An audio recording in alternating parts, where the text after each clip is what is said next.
guys, ano po mga raketerang inday. Ito po meron akong nakitang saging na tumba diyan sa baba. Ngayon, hindi pa kasi siya gulang eh.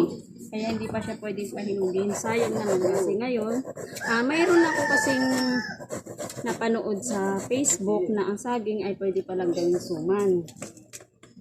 Hindi ito, itatry ko. Itatry namin maggawa ng suman.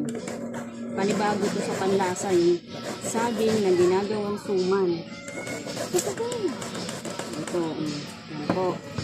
Tapos siya. Agad rin po. Kasi wala na rin kami makain dito eh.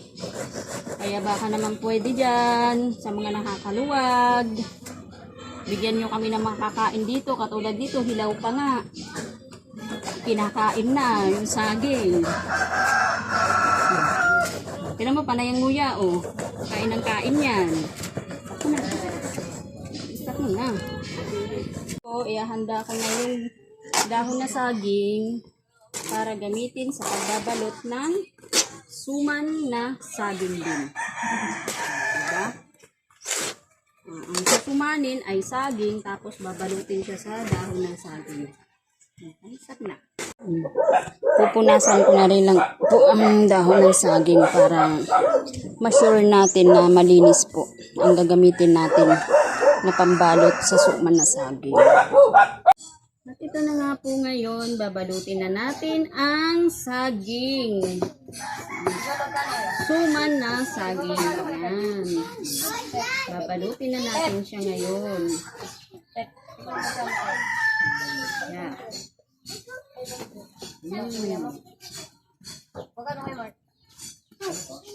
Hindi naman naghakot yun.